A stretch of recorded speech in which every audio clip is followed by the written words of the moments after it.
Breaking news sa mga nangyaring laban ngayong araw. Sa undercard, panalo si Wonderboy Martin via unanimous decision. Panalo din si Carmel Moton via unanimous decision kontra Renny Viamonte. Isang magandang panalo ito para kay Carmel Moton na alaga ni Floyd Mayweather. Pagdating naman sa co-main event, panalo din si Jermall Charlo via stoppage sa round 5. Pinabagsak niya si Thomas Lamana sa round 3. Tinamaan ng overhand right. Lupay-pay ang inabot ni Thomas Lamana pero nakarecover pa. Nagpatuloy ang laban hanggang round 5. Nakatikim ulit ng isang knockdown si Thomas Lamana sa round 5. Kahit nakakover sa muka, tumatagos ang banat ni Jermall Charlo. Natapos naman ang oras sa round 5 pero habang nasa corner si Thomas Lamana, tinignan ito ng doktor. Nakita siguro na matindi na ang damage sa muka ni Thomas Lamana. Kaya nagrekomenda itong doktor na itigil na lang ang laban.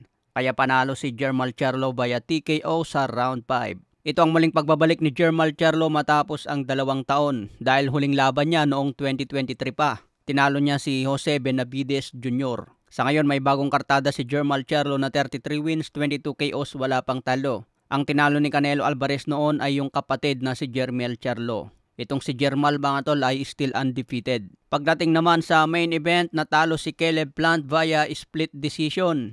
Na-upset nga po dito si Caleb Plant mga tol kaya marami ang pumaldo kung tumaya kayo si Armando Resendiz. Maganda ang pinakita ni Armando Resendiz, talagang disiplinado. Nagbigay siya ng pressure kay Caleb Plant. Kaya ang ginawa ni Caleb Plant, kailangan niyang umatras. Nakuha ni Armando Resendiz ang momentum kaya hindi na niya ito binitawan hanggang 12 rounds. Nakita niya na nasasaktan din si Caleb Plant tuwing tinatama niya ito. Kaya nagbigay ng pressure si Armando Resendiz hanggang 12 rounds. Nakuha naman niya ang kalamangan sa score na 112-116. Isang judge naman ang pumabor kay Caleb Plant ng 115-113. Kaya nakuha na ngayon Armando Resendiz ang interim WBA belt sa super middleweight. Kung panalo sana si Caleb Plant, naka-schedule agad ang laban niya kay Jermall Charlo. Di ko lang alam mga tol kung matutuloy pa rin ang laban ni Plant at Charlo matapos ma-upset si Caleb Plant.